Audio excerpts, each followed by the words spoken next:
काही नाही, आज एखादं सुटली. पाहुण्याच्या मेहुणीच्या पोरीचा साखरपुडा होता. त्या मेहुणीला अक्कल नव्हती का तुला साबुदाणा करून द्यायला? का तिला पॅरिलीच झालता? मेहुणीच्या पोरीच्या साखरपुडा आणि त्या दिवशी एखादं माणसाची सुटावा, याच्यापेक्षा चातुर्मासी महाराजांचं कुत्र किती श्रेष्ठ असेल. अख्ख्या सप्ताहात ती एकादश मोडू नये हे त्या कुत्र्यानं शिकवा. आणि ते परिभारे दयाचे पुतरे परिभारे. ते म्हणे अडचण एक आली हो. 2 पंचांगानं, एका पंचांगानं उद्याची एकादश सांगितली, एका पंचांगानं परवाची सांगितली. आपल्याला कोणती धरायची? ते म्हणले आजच्या कीर्तन करायला विचारू. तर आजच्या कीर्तन करायला विचारलं. त्यांनी सांगितलं मागच्या 8 दिवसापासून माझा पण संभ्रम आहे, एकादशी उद्याची धरावा का परवाची धरावा. मी तर तुम्हाला सांगू शकत नाही, पण एकादशी सांगणारी व्यक्ती पंढरपुरात आहे. तुम्ही त्यांच्याकडे जा. त्या व्यक्तीचं नाव होतं चातुर्मासी महाराज. देशोदेशी धाक जयाच्या उत्तरे, दयाचे कुतरे परिभले. ज्याच्या वागण्याचा भक्तीचा धाक आहे त्याचं कुत्र. मथरण मथारी कीर्तनाला निघाले. कुत्र्याला सांगितलं, कुत्र्या कापसानं पुढची घर भरलेलं, गेट मधून हालू नकोस हा. कुत्र तिथंच बसलं गारव्यात.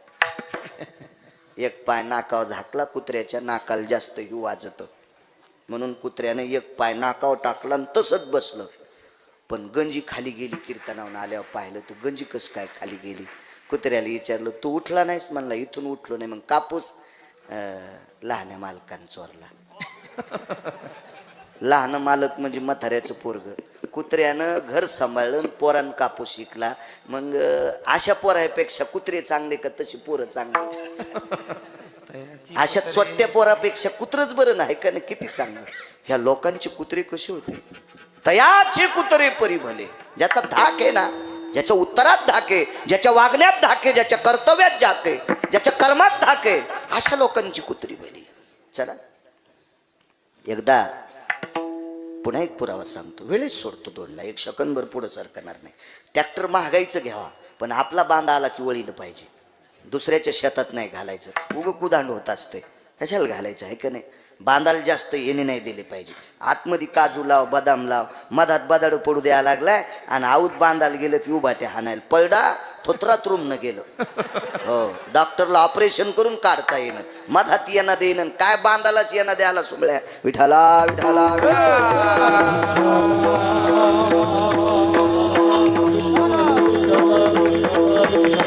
काही काही लय नाद असतो बांधायच्या नादी लागायचा.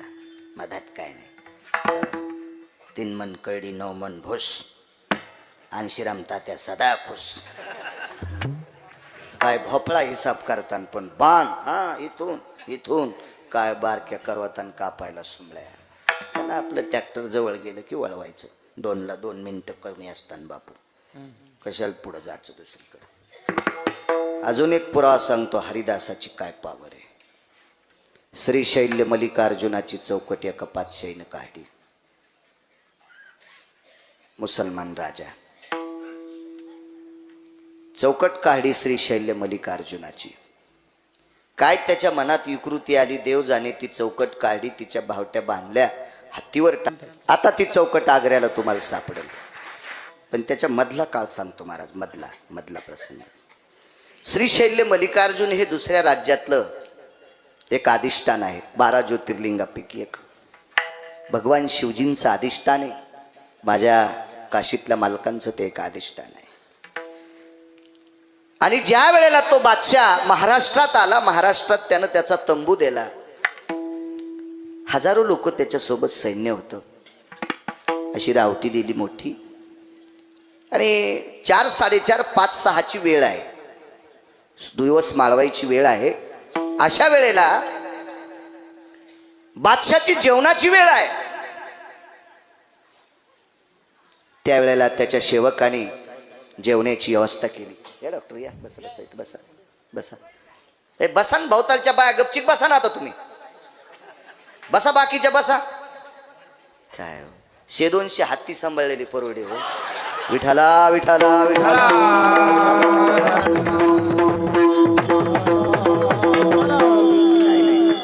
महाराजानं महादेवाला पाणी घाला म्हणून सांगितलंय ना, पुढची उठली नाही म्हणून मागच्या बाईनं तांब्यानं पुढची बाई हाणली. हो, तिला 9 टाके पडले. काऊन उठणं म्हणून तांबे हाणला तिच्या मुंडक्यात. 9 टाके पडले. 9 काय काय यायनं 100-200 माणसं वांगे चिरून महाराज चिरून जरी खाल्ले ते यायचा उद्धार थोडाच होतोय. विठाला विठाला विठाला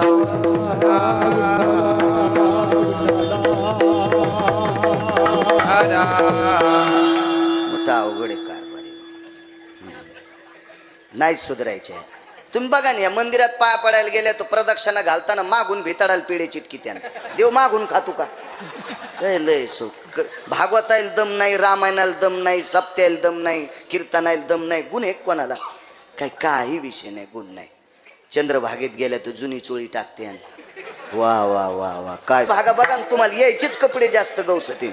तुम्हाला कोण्या महाराजांनी सांगितलं त्याचं नाव सांगा, लाल होस तर हाणतो त्याला. विठाला विठाला विठाला नाही बाप्पा. लगेच तो बाई जेवली नसन का ग? तू ही सोय पाहिनं. तुला सुनानं सकाळी 2-4 शिव्या दिल्यात आणि कशाला तिचा विचार करते तू? विठाला विठाला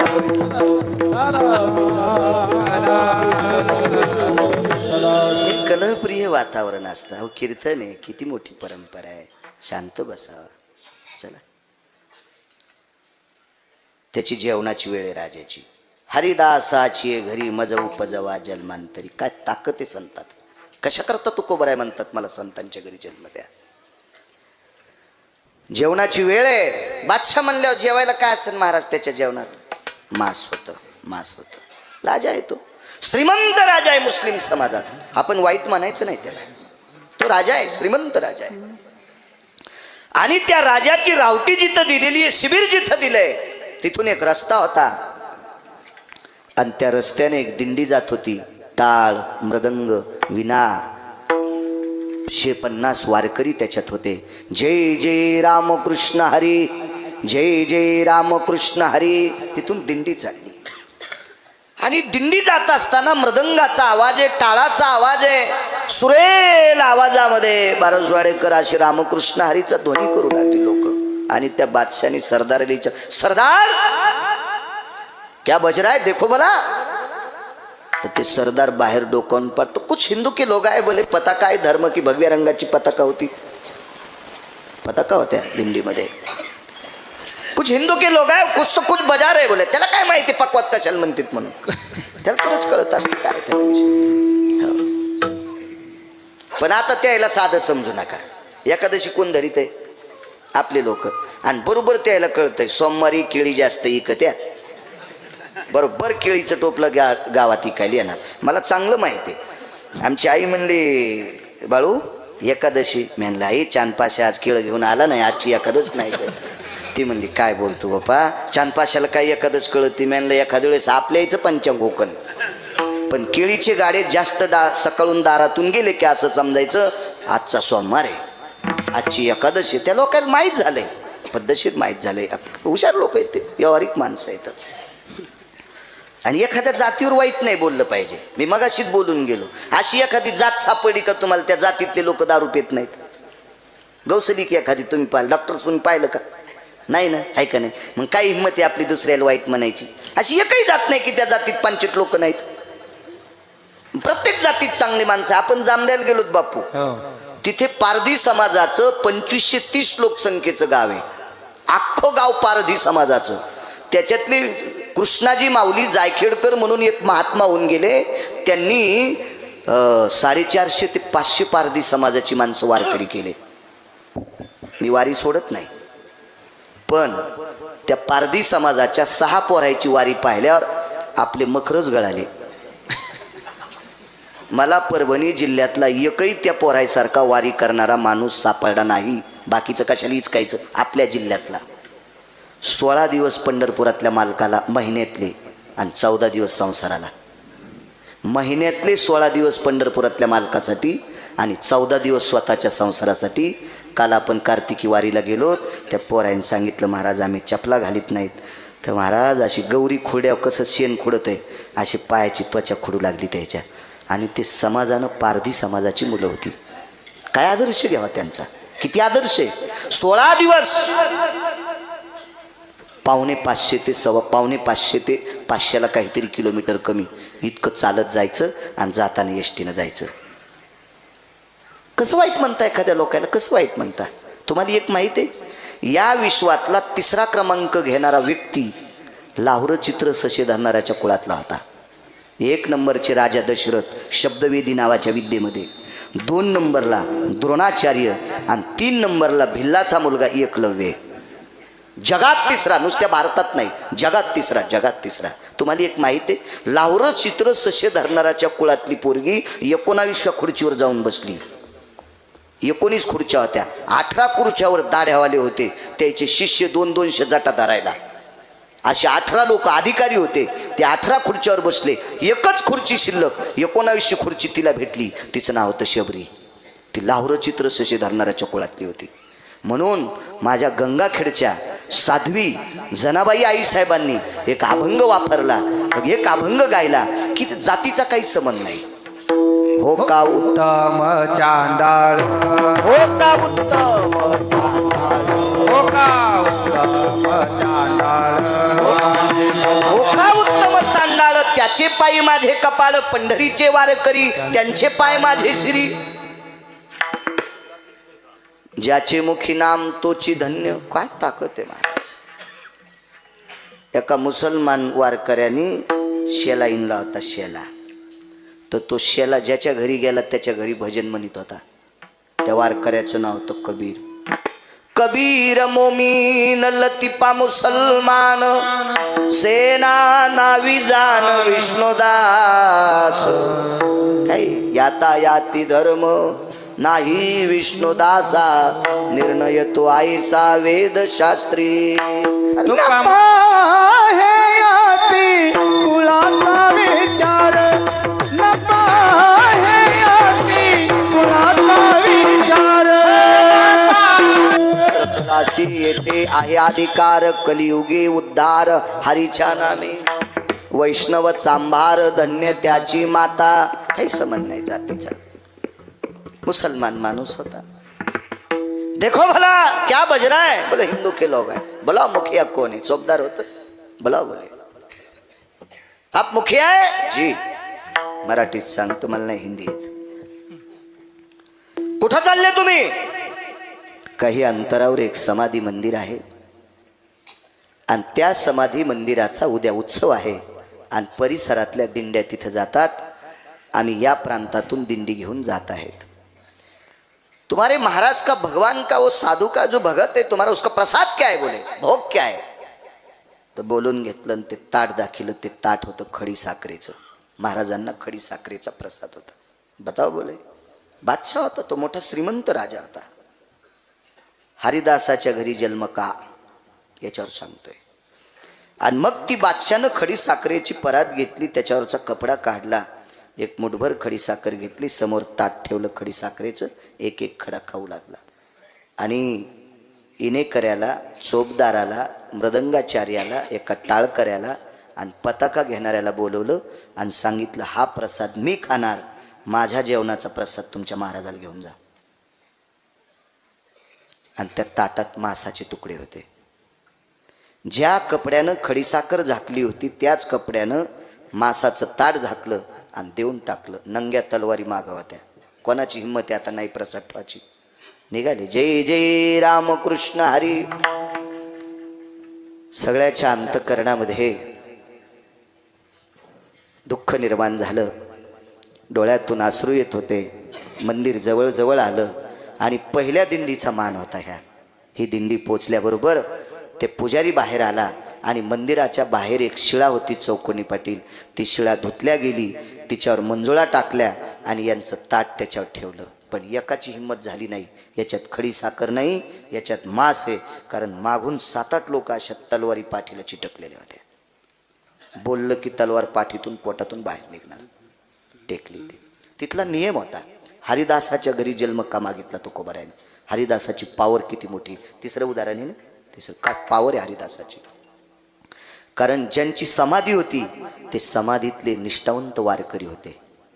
ते विटेवरच्या मालकाचे उपासक होते, ते ज्ञानोबाराय तुकोबारायचे उपासक होते, ते पैठणच्या मालकाचे उपासक होते, ते चोखोबारायचे उपासक होते, ते रविदासांचे उपासक होते, ते निवृत्तीदादांचे उपासक होते, ते महात्म्यांचे उपासक होते. आणि पुजाऱ्याने आतमध्ये देवाच्या समाधी बसलं, एक तांब्या पाण्याचा आणला, एक नागिनीचं पान घेतलं आणि त्या नागिनीचं पान घेऊन त्या तांब्यात बुडवलं आणि पाण्याचं सिंचन केलं, त्या प्रसादावर सिंचन केलं. पुजाऱ्याला माहीत नाही याच्यात मासे म्हणून, माहीत नाही मासे म्हणून. मासे फक्त माहीत दिंडीतल्या लोकांना. आणि यांच्या 4-2 लोकांच्या पाठीमागं तलवारी घेऊन 2-3 लोक होते, त्याच्यातला बादशाचा सरदार पण एक तलवार घेऊन होता. हो, पाणी शिपारड्याबरोबर गजर झाला. पुंडलिक वरदे हरिविठ्ठल श्री ज्ञानदेव. गजर आटपला आणि त्याच्यावरचं ते झाकण काढल्याबरोबर खडी साखर तयार झाली. खडी साखर. सरदार पळाला, सरकार सरकार गजब हो गया सरकार. आणि ते खडी साखर खाऊ लागलं. त्याच्या हातात खडी साखर होती बादशाच्या. हे काय का गजब बोले? सरदार सरकार बहुत गजब हो गया. काय का गजब? वो प्रसाद बदल गया बोले. बादशाह म्हणला, मूर्ख कुठला, डोक्यावर परिणाम झाला कर तुझे? ही माझ्या हातात खडी साखर, कशाचा प्रसाद बदलला? सुनिए सरकार, अब नीचे देखिए. तर बादशाच्या समोरच्या ताटात जी खडी साखर होती का, त्या खडी साखराचे मांसाचे तुकडे झाले आणि बादशानं जे मांस दिलतं त्या मांसाची खडी साखर तयार झाली. समाधीतल्या साधूची पावर किती असेल कल्पना करा. अजून एक धावत्या वेगात 10 मिनिटात पुरावा सांगतो, वेळेत सोडू तुम्हाला. असाच समाधीचा पुरावा सांगतो. आणि ज्या वेळेला बादशानं खाली डोकवलं त्यावेळेला मांसाचे तुकडे, खडी साखर टाकून दिली खाली.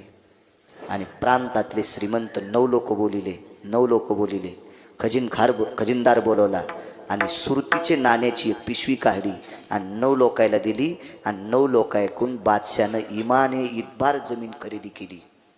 इमाने इतबार बादशानं जमीन खरेदी केली आणि ती जमीन विकत घेऊन बादशाने समाधी मंदिराला ती जमीन इनाम देऊन टाकली. दृष्टांत संपला.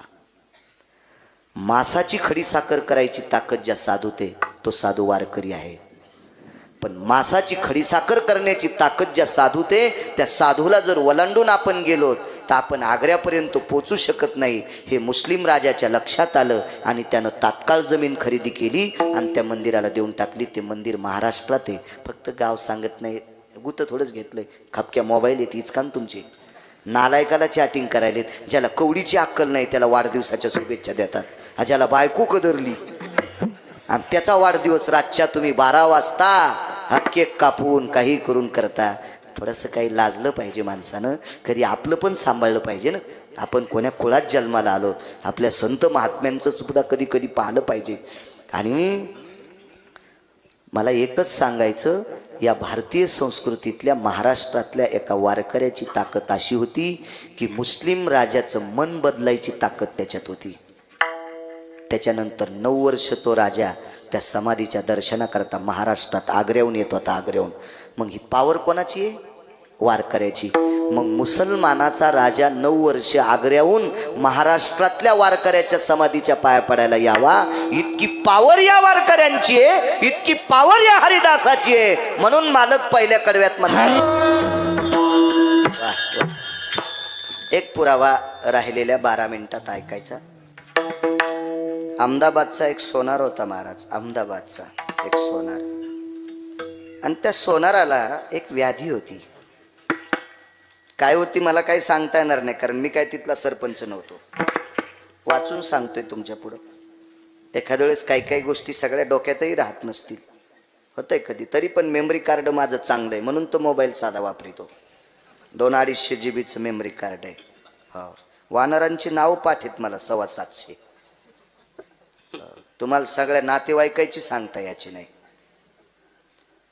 म्हणजे मी तुम्हाला वेळ समजतोय असा विषय नाही. फक्त मला कंबर बांधल्यावर तुम्ही प्रसन्नपणानं माझ्याकडे पाहिलं की मला पाठ होतंय. कंबर सोडीन बाळू स्टेजच्या घाली गेला की येड्या बाळ्यात आणि मायात काही फरकच नाही. इतकं बी नका हसू मला येडं म्हणल्यावर. मग येड्याचं कीर्तन ऐकणारे बी येडेच असतील ना.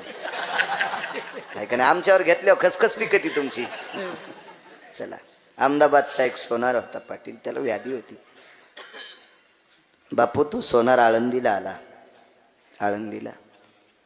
आणि माऊली महावैष्णव ज्ञानोबरायांच्या समाधीवर डोकं ठेवलं. हरिदासाची घरी सांगतोय माझा उपजवा जन्मांतरी.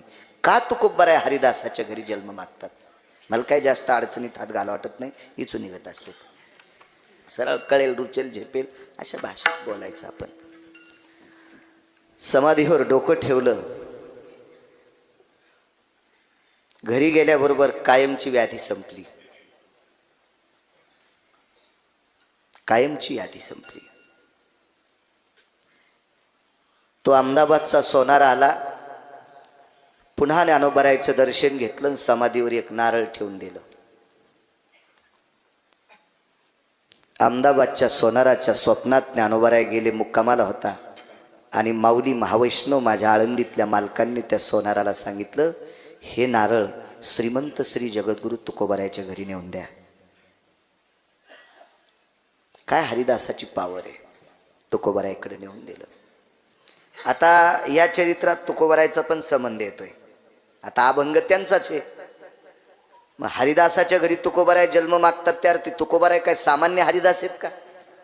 तुकोबरायचा हरिदासपणा मोजायला विधात्याकडे तराजू नाही. आणि त्यानं जर तुकोबरायचा हरिदासपणा मोजण्यासाठी त्याच्यात टाकलं, त्याच्या साखळ्या तुटत्यान. इतका तुकोबरायचा अधिकार मोठा आहे. हरिनामे ढवळीले जग. तुकोबरायने विश्व ढवळून काढलंय हरिनामानं. काय व्याप्ती आहे तुकोबरायची. आणि ते नारळ हरिभजनी, ते नारळ इकडं आणून टेकलंय. तुकोबरायकडे आलं आणि तुकोबरायनी ते नारळ एका श्रीमंत विद्वान चतुर्वेदी,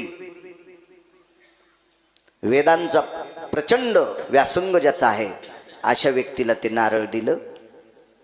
मंजुळाचा हार गळ्यात घातला आणि एक अभंगाची प्रत देऊन टाकली. पण तो इतका विद्वान होता, संस्कृत मधला पंडित. त्याने विचार केला, काय मला हे नारळ दिलंय, काय मंजुळाचा हार दिलाय, आणि काय हे अभंग दिलेत प्राकृत. मी संस्कृत मधला पंडित आहे आणि मला हे द्यावं कशाला. त्यानं त्या तिन्ही वस्तू तुकोबरायपाशी ठेवून दिल्या. आणि ज्ञानोबरायांनी स्वप्नात येऊन सांगितलं, आता तुझा सन्मान व्हावा, तुझा आदर व्हावा, तुझा आतापर्यंत केलेला परमार्थ योग्य स्थितीत यावा, हा तीळ मात्र नाही. आता काही डोकं लावू नकोस. तो धरणेकरीच होता, धरणेकरीच होता. परत केला. तुकोबरायच्या दारात एक सामान्य व्यक्ती आला. सामान्य व्यक्ती आला. त्या व्यक्तीचं नाव होतं कोंडोजी. त्या व्यक्तीचं नाव होतं कोंडोजी. ज्या वेळेला तो कोंडोजी, ज्या व्यक्तीनं 350 ग्रंथ लिहिलेत, त्या व्यक्तीचं वाक्य बरं महाराज आहे. त्या व्यक्तीचं नाव होतं संत श्री महिपती महाराज. हो, कोंडोजी. हा, ताराबादचे कोंडोजी नाव होतं त्या व्यक्तीचं. आणि मग ती तिथे आल्याच्या नंतर तुकोबरायच्या चरणावर साष्टांग दंडवत घातला. तुकोबरायने विचारलं, काय चाललंय? काही नाही म्हणे, फिरतो, कुठं सप्ताह असेल, कीर्तन असेल, जातो, मंडप झाडतो, चटाय टाकू लागतो स्वयंपाकाचं. काय आचार्यापाशी जे काही काम असेल, भाज्या चिरणं वगैरे काम करतो, चुलांगणाला जाळ लावतो, जेवतो, पडतो, निघतो. घर नाहीये? नाही महाराज, घर नाही. गळ्यामध्ये हार घातला. ज्याला दिलेली तो हार परत आला, तोच हार त्याच्या गळ्यात घातला. ज्याला दिलेलं नारळ परत आलं, तेच नारळ दिलं आणि त्याच्यासोबत अभंगाची प्रत देऊन टाकली. डॉक्टर हार गळ्यातला काढून मांडीवर घेतला. बऱ्यापैकी हार सुकला होता. हे सकाळी झालेला कार्यक्रम आणि हा 3 वाजता झालेला कार्यक्रम. हार सुकला होता. मांडीवर असा हार घेतला. त्या हाराचा एकही कण बाजूला जाऊ देत नव्हते आणि हाराचा बऱ्यापैकी भाग असा काढून खाऊन टाकला. धोतराचं धुडकं फाडलं, त्याच्यात हार बांधला. का बांधला? काही नाही म्हणे, महाराज तुमच्यासारख्या निष्ठावंत वारकऱ्यानं दिलेला प्रसाद आहे, हा प्रसाद वाया कसा जाऊ देऊ, खाऊन टाकील. बंदा हार खाल्ला. दोरा सोडून बंदा हार खाल्ला. आणि सांगितलं, मला हे का वाचता येतं का, कशाला देता? तुकोबरायानं सांगितलं, तुळशीच्या मंजुळाचा इतका आदर करता, त्या अर्थी ह्या मंजुळा तुम्ही ज्या तोंडानं खाल्ल्या त्या जिभेवर ब्रह्मकन्येचा वास होईल. वाचा सिद्धी पावाल आज्ञापक व्हाल, मोठ्या लोकांचं वाक्य असतं. ब्रह्मकन्येचं अधिष्ठान होईल. कोंडोजी नावाचा व्यक्ती इतका साधा होता, इतका साधा होता की त्याच्या जीवनात त्याला रटपं लिहिता येत नव्हतं. ह्या हाराची ताकद, वाणी इतकी प्रगल्भ झाली, इतकी प्रगल्भ झाली की वेदांत केसरी झालाय. वेदातलं मर्मज्ञ रत्न झालं, मर्मज्ञ रत्न झालं. आणि तुकोबारायनं सांगितलं हे नारळ फोडा, वाडा बांधता येईल. अहमदाबादच्या सावकारांनी, अहमदाबादच्या सोनारांनी त्याच्यामध्ये सोन्याच्या मुद्रा टाकलेल्या होत्या, मोहरा हिरे टाकलेले होते. आणि ज्ञानोबारायनं सांगितलं हे नारळ चुकीच्या माणसाकडे जाईल, याच्याकरता स्वप्नात जाऊन दृष्टांत दिला, हे नारळ तुकोबारायकडे द्या. आणि कोंडोजीचा वाडा फार मोठा झाला. त्या हाराच्या प्रसादानं वाणी तप आलं आणि अभंगाचं वाचन इतकं झाल्याबरोबर अक्षराची कृपा झाली. आणि एवढी विद्वत्ता, एवढी विद्वत्ता, एवढी विद्वत्ता कल्पना असू द्या. कालांतरानं हेच कोंडोजी छत्रपती शिवाजी महाराजांच्या देवघरातली पूजा करण्याचं काम या व्यक्तीला प्राप्त झालं. छत्रपती शिवाजी महाराजांच्या घरच्या देवघरातली पूजा ह्या कोंडोजीला प्राप्त झाली. कल्पना करा किती अधिकारी असतील. ताकद कोणाची? माऊली महावैष्णव ज्ञानोबारायांची. किती मोठी ताकद आहे. ताकद कोणाची? श्रीमंत श्री जगद्गुरु तुकोबारायची. सज्जनो, हे वारकरी इतके अधिकारी आहेत म्हणून हरिदासाची घरी मज उपजवा जन्मांतरी. 4 मिनिटं शिल्लक आहेत फक्त. चोखोबाराय शूद्राच्या कुळात जन्माला आले, शूद्राच्या कुळात. आणि शूद्राच्या कुळात जन्माला आलेल्या चोखोबारायनी एका राजाने पाप केलं. महाराज, राजसत्तेतलं पाप आणि धर्मसत्तेतलं पाप देशावर संकट आणत असते. देशावर संकट आलं की 2 लोकांनी सावध राहायचं. राजानं केलेलं पाप आणि आपल्या परमार्थातल्या लोकांनी केलेल्या पापामुळे देशावर संकट येत असते. याला शास्त्र आधार आहे, पुराण आधार आहे, वेद आधार आहे.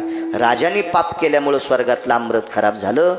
महाराज, जम्बूद्वीपामध्ये पंढरपूर नावाचं गाव, तिथं मंगळवेढा नावाचं गाव बाजूला, चोखोबा नावाच्या संतांनी 2 मिनिटात रामकृष्ण नामाच्या ताकदीवर अमृत शुद्ध करावं. ही वारकऱ्याची ताकद आहे. म्हणून हरिदासाची घरी मज उपजवा जन्मांतरी. मायबापाची सेवा करणाऱ्या वारकऱ्यांनी बुट चपलं शिवता शिवता आई वडिलांना झोका दिल्याशिवाय झोप लागत नाही म्हणून शेंडीला सुतुळी बांधली आणि ती सुतुळी बंगईला बांधून बुट चपलं शिवता शिवता पोटाची कळगी भरण्यासाठी डोकं हलत असताना बंगई हलत होती. या वारकऱ्याला काशीतल्या मालकाने कंगन पाठवावा. ही वारकऱ्याची ताकद आहे. म्हणून हरिदासाची घरी मज उपजवा जन्मांतरी. जन्म झाल्याबरोबर भजन करणारा कर्ममेळा नावाचा मुलगा चोखोबाराला जन्माला आला. म्हणून विटेवरच्या मालकानं त्याला मांडीवर घेऊन जीव घातलं. कर्ममेळा मांडीवरी. वारकऱ्याची इतकी ताकद आहे, जगाचा बाप त्याला मांडीवर घेतो, इतकी वारकऱ्याची ताकद आहे. म्हणून हरिदासाची घरी मज उपजवा जन्मांतरी. एवढी मोठी व्याप्ती हरिदासांची आहे. म्हणून माझे देहूतले मालक म्हणतात, मला हरिदासांकडे जन्म असावा. माझा वेळ संपला. माझ्या वाणी मालक आजच्या अभंगाद्वारे एक मागणी मागतात, हरिदासाची घरी मज उपजवा जन्मांतरी. देवा, मला या संतांच्या घरी, हरिदासाच्या घरी मला जन्म पाहिजे.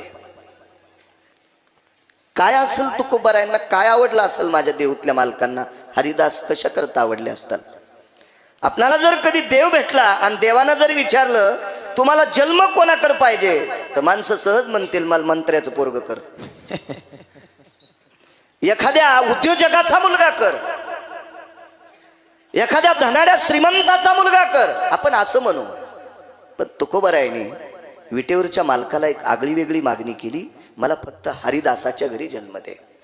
नेमकं हरिदास म्हणायचं कोणाला?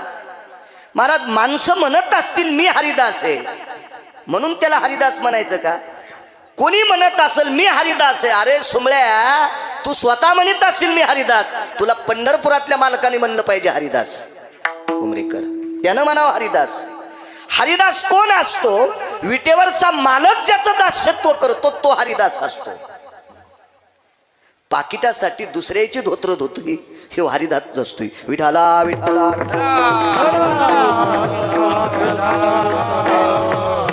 महाराज, माळ घालणं, गंध लावणं हे तर वरचे गबाळे लक्षण सांगितले. टिळे टोपी माळा देवाचे कपाळ असणं गरजेचं आहे. वेश वारकऱ्याचा असावा, नजर मुमुक्षुची असावी, अंतकरण वैराग्याचा असावा, याबद्दल दुमत नाही.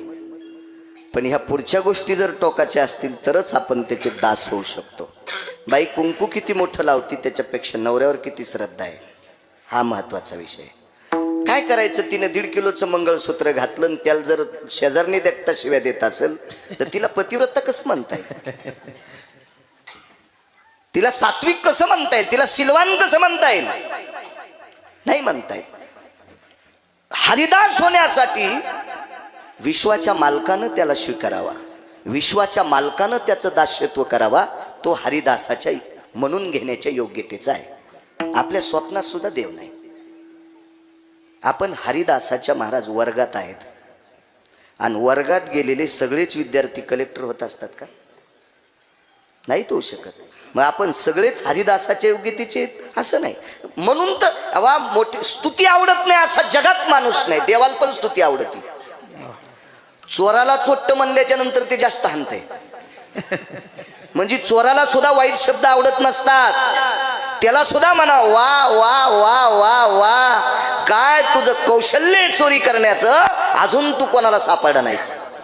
वा, काही का होत नाही, आपल्याला मार्क दिले म्हणे, अजून आपण कोणाला सापडू नाही, इतका मोठेपणा द्यायलाच नाही. म्हणजे चोट्ट्यांना सुद्धा चोंबाळणं आवडत आहे, नालायकाला सुद्धा चोंबाळणं आवडत आहे. देवाला तरी स्तुती आवडत नाही का?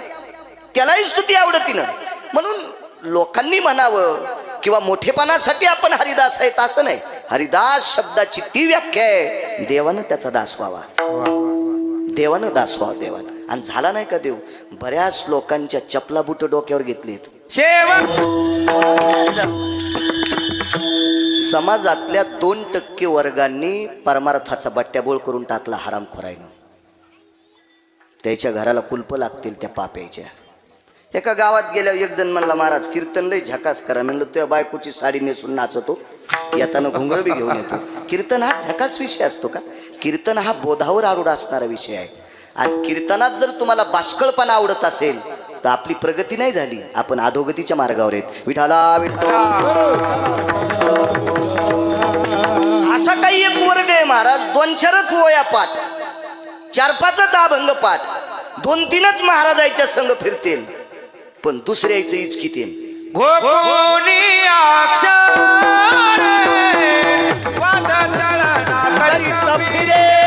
महाराज जगाच्या मालकाने संतांच्या पादुका डोक्यावर घेतल्यात, ती खरी हरिदास आहेत. आज बासुंदीची आहे सगळ्या लोकांना. आल्या आल्या गादी बसायला, कुठला चहा प्यायचा, काळा प्यायचा का कॉफी प्यायची का दूध घ्यायचंय, पाणी कोमट करू कसं करू, गेल्या गेल्या पोलीस पाटील त्यांचे चिरंजीव कोण असतील तिथं चोपदार आदी करून बऱ्यापैकी सेवे करत लोक होते. आता जाताना जर तुम्ही मला म्हणले बाळू महाराज काहीच नाही, आमच्या मारुतीच्या मंदिरात पण काही काही लोकांनी जरसा चहा सांडलाय, तुम्ही दुसरं कीर्तन चालू असताना आम्ही एक कपडा देतो, जरसं मंदिर पुसून काढा आणि चहा घेऊन जाणाऱ्याला मधात जाऊ देऊ नका, तुम्ही गेटवर उभं राहा. तर किती मिरच्या लागत्या गिरगावच्या बाळ्याला? आमच्यावर घेतलेलं खसखस टिकली. तुम्ही तुकाराम महाराजाची चुलते आहेत का? किती मिरच्या लागत्या, किती मिरच्या लागत्या. पण भक्ताचं काम करत असताना दत्ताचो पदारी कोणाला म्हणायचं हरिदास? 36 वर्ष नाथांचा दरुजा सांभाळला. 36 वर्ष धोत्र धुतली, गिरिजा काकींची पितांबर धुतली, सगळी पडलेली कामं केली. यांना दास म्हणायचे. ही हरिदासाची ताकद आहे. मांडतो तुमच्या पुढे एक मुद्दा. 4 जण द्वारकेला निघाले महाराज. द्वारकेला यात्रेला निघाले. द्वारकेला एको कमी करा, थोडासा कडक करा आवाज. द्वारकेला निघाले. पूर्वीचा काळ थोडा भीषण होता, चोऱ्या असायच्या. आणि द्वारकेला निघाले. आता निघत असताना ही अशी वाहनाची व्यवस्था नाही, काय नाही, फार जुना काळ आहे. तर पूर्वीच्या काळात पद्धत होती, आपण जर पंढरपूरला चाललो तर परभणीतल्या पिढीवर आपले 25, 30, 40 रुपये जमा करायचे. तिथल्या सावकाराकडनं चिठ्ठी घ्यायची. त्या चिठ्ठीवर परभणीतला सावकार पंढरपुरातल्या सावकाराचं नाव देणार आणि ही चिठ्ठी त्याला दाखिल्याबरोबर त्या चिठ्ठीवर लिहिलेलं असतंय, आमच्याकडे 25 रुपये जमा केलेत, याच्यातले 24 रुपये 75 पैसे यांना देऊन टाका. 4 बटाव काटला. म्हणजे रस्त्यानं चोरायनं जरी आडवलं तर चिठ्ठी घेऊन जाईल, चिठ्ठी घेऊन जाईल ना, याची सही त्याला जुळाली पाहिजे, अमकं वगैरे वगैरे वगैरे फार काही त्याचे नियम होते.